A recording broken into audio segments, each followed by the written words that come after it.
Bonjour, hello. My name is Cheryl Edwards. I'm the Executive Director of the Dryden Native Friendship Center.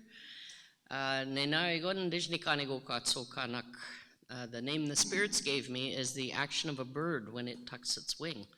I have a second name, which means a woman who speaks to others. And I received that name when I was in my early 20s. I had no idea why I was getting that name at that time. Today I know. So today I'd like to speak about truth and reconciliation. Tomorrow is September 30th, a significant day in terms of recognition of residential schools, truth and reconciliation, and the rebuilding of relationships. But first we have to go back to what the truth was. So the truth, residential schools was a painful and shameful part of Canadian history. These schools were given authority by the Canadian government to be operated with a specific agenda to assimilate Indigenous children.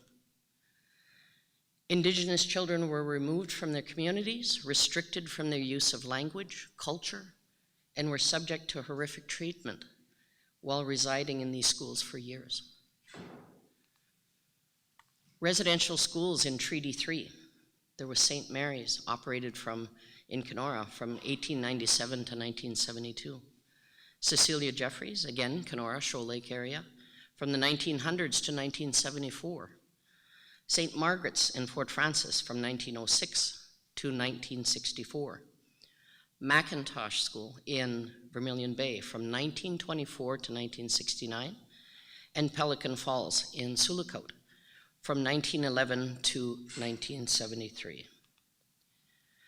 There were 130 plus schools operating between 1840 and 1997 in Canada. The last residential school to close in 1996 was in Gordon. It was the Gordon School in Saskatchewan. The last federally funded school in Canada to close was in Rankin Inlet in 1997. Residential schools were operated in every part and territory in Canada, with the exception of New Brunswick and Prince Edward Island. There was an apology by the Canadian government on June the 11th in 2008.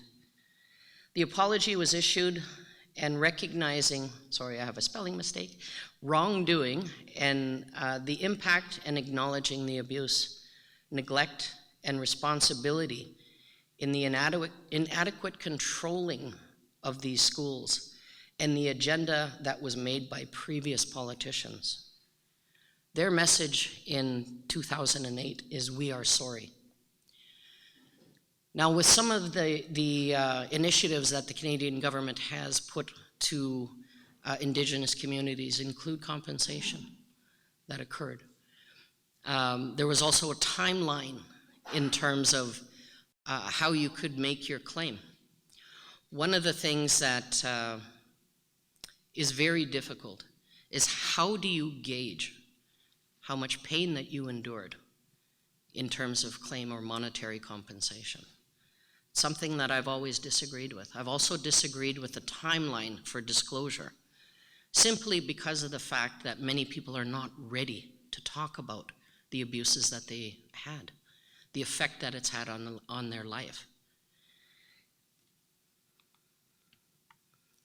In terms of reconciliation, reconciliation is about rebuilding relationships through genuine and meaningful engagement. I use this term, genuine and meaningful. When it comes down to cultural awareness, things that are culturally appropriate, it is not just a check mark on something that you have to do to rebuild this relationship. It has to be heartfelt. It has to be genuine. It has to have impact. Community reconciliation requires a need and a willingness of the community to achieve a desired goal of reconciliation. Here in this region, we, being a community member of Wabigoon Lake myself, I have seen progress.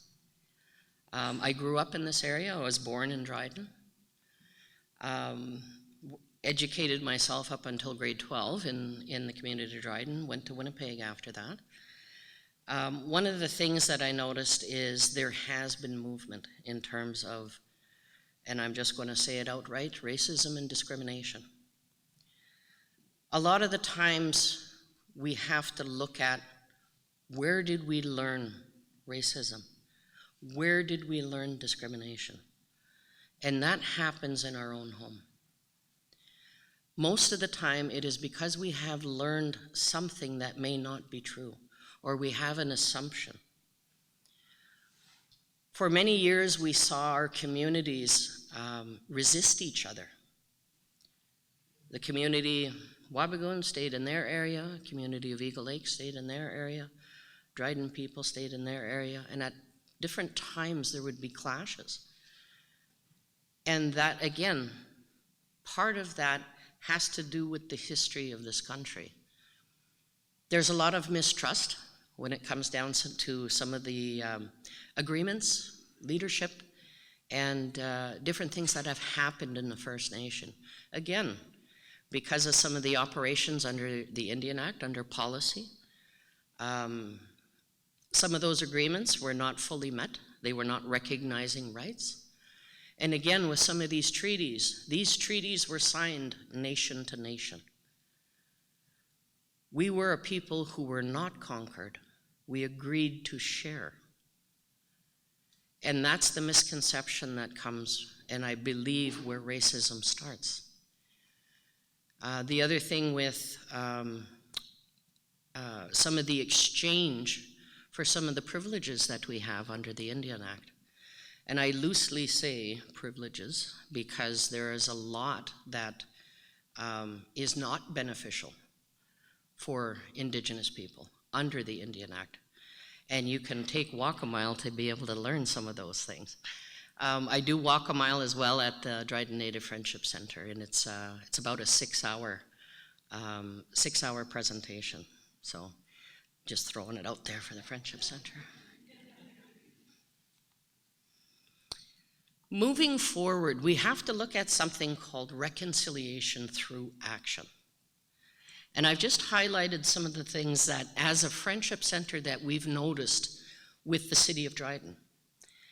In the City of Dryden, there has been movement towards reconciliation in several ways that we have observed. As the Dryden Native Friendship Center, we've noticed these changes. Everything from the City of Dryden's logo and design and consultation. Tyler, if you're out there, loved the meetings. It was awesome. Also, the land acknowledgements that we now do. We are on Treaty 3 territory. We are on the Indigenous land that belonged to the Anishinaabe Métis people in this region. We were the original caregivers of this land, and we still are. It is a responsibility that we accept as Indigenous people that will be with us throughout our lives. Also, the establishment of the working circle, and again, I do commend the City of Dryden for this creation. It is a fantastic place to be able to address issues. I'm the co-chair along with Shane McKinnon, and we have a number of equal representation of Indigenous and City Council or City Administration. Again, a very courageous effort of the city to be able to establish this. Changes in terms of policy. One of the most notable changes, and the most important changes I felt, was a change at the cemetery, or in terms of burial, to recognize Indigenous burial practices. There was some negative press as to a misunderstanding when it came down to building a spirit house. And that it was, at that point, there was a discrepancy because there was a house that was built over a grave, which is consistent with many of our burial practices. That education happened. We met with the city, we met with the family, we met with leaders of the community, understood the cultural practice, and then made some changes to accommodate that. That, I have to say, is probably one of the most memorable things that I have noted in my time as the executive director at the Friendship Center. Not only because it was the right thing to do, and it was in recognition of Indigenous culture and our spirituality, but it was also for the city to be able to open that door, to be able to be in the room, to genuinely listen, and to make change. I do have to applaud the city for that. That was incredible. One of the other things as a community member noticing was the renaming to Memorial Avenue. When Colonization Avenue existed, it was terrible to drive by it every single day. And to continue to see it in the community, especially when we were on this path, and to see the change was fantastic. That word colonization is a terrible word for a lot of Indigenous people. It just reminds us of a whole lot of pain that as a nation we endured.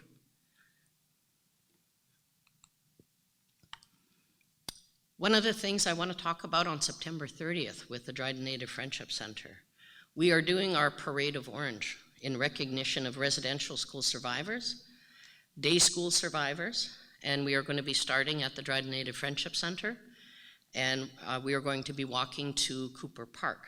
So we're going to start that at 10 a.m. tomorrow at the Friendship Center. There will be a pipe ceremony at Cooper Park at 10:30. We have a pipe carrier representing residential school survivors, and we have a pipe carrier representing day school survivors. Does anyone know what the difference was with residential school and day school? Residential school survivors residential school students had to stay at the residence. So they were there most of the time sometimes they went home in the summer, sometimes they didn't go home. It was a consistent living at this school. Day school survivors had the opportunity to go home in the evening. That doesn't mean that they did not receive the same type of treatment. So we always try and recognize even the day school survivors because they suffered in many ways. One of the things that we do talk about with this in particular, and again, with the pipe carriers, is that all of us are in different stages of healing. Residential school survivors, day school survivors. My mother is a residential school survivor. She is here today. My husband is a day school survivor. One of the things that I know when I speak to a lot of people who come to the Friendship Center is how to handle the pain that they live with, how to move forward from that, the need to want to belong to community. Many don't live in their First Nations anymore. They live here. We also look and try and accommodate some of the issues that people have, not only as a survivor, but also as another generation. Intergenerational trauma is a big part of residential school. In other words, as a child of a residential school survivor, in many ways I got the residue. I always call that generation second. We got the residue of the residential school survivors. And I love my mother. She's fantastic. But there was a time where she couldn't show me that affection, even a hug as a child, because it was what she was taught in residential school. Now she hugs and kisses me and everything else. I know I can't physically sit on her knee anymore, but You know, I'm very glad, though, that our relationship has changed, and I had to get to an age where I understood and could cope and comprehend what happened to her. And I hear this story from so many people who come to the Friendship Center, who struggle, and again, at different levels, and we do our best to try and help. The one thing that we really try to do at the Friendship Center is speak of that relationship that we have with non-Indigenous community. We have so many volunteers that come to the Friendship Center, and I see some of them here today, and the contribution that they make to community. One event, and it was a tragic event that happened in the city, happened to be a fire, and there was a number of Indigenous families that were displaced because of that fire, and a very tragic loss. The support from the city and the residents, oh my gosh, okay, I'm going to be emotional about this, was just incredible. For people to be coming to the Friendship Center with donations of clothing, money, gift cards, to help those families relocate, cover some of the costs of a funeral, and just to give that condolences and fellowship. That was an amazing thing to be a part of. Okay, I'm not going to cry here, okay? But it was just amazing to see that relationship. And 40 years ago, would we have seen that? That's what makes me believe there are changes. There are things that are happening. We are starting to look at each other with a different lens, not by color anymore, not by our history, not by some of the policies that were put in place to make us separate. We will also have a healing horse that is going to be at our event tomorrow. And the horse's name is Maggie. So she's a mini pony, miniature pony. And we are going to be able to place healing cloth on her, not only, and also prayer cloth. A horse is very significant in our ceremonies to be able to carry weight for us. And that can be an emotional weight. It can be a grieving weight. It could be a weight of something that might be affecting us. And her spirit as a horse will be able to carry that. She has the strength to take it and to take it away for us. So that's why we are going to have Maggie there tomorrow from Horseshoe Connection.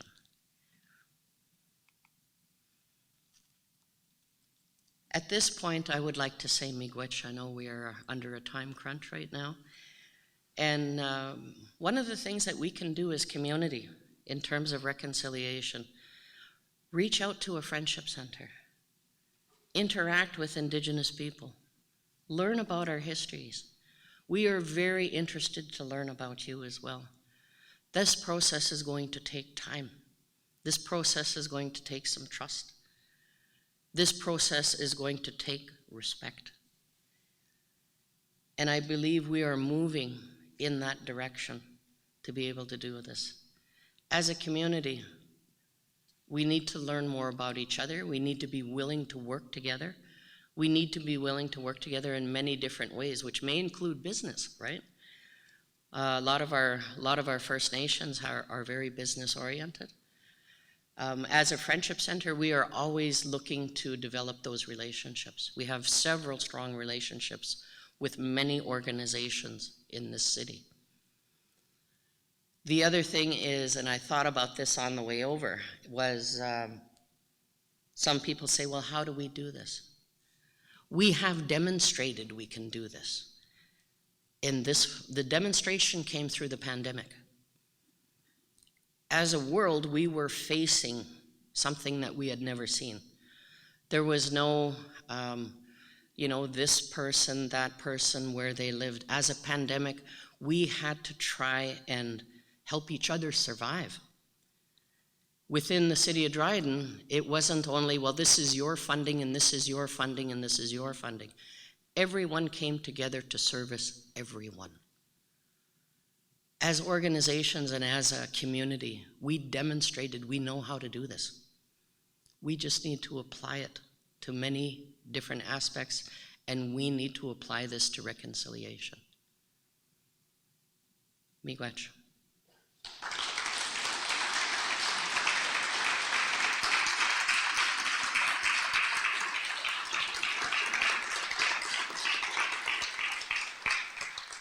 Thank you, Cheryl. We're at the city. We're excited to join you tomorrow in your festivities as well. Thank you. We are waiting for our final presenter from NWMO to join virtually. I believe she's coming in at 12 o'clock, so we're going to take a final short break here. I'm going to ask you to come in at about 5 to 12 so we can get the presentation started immediately as soon as she's ready.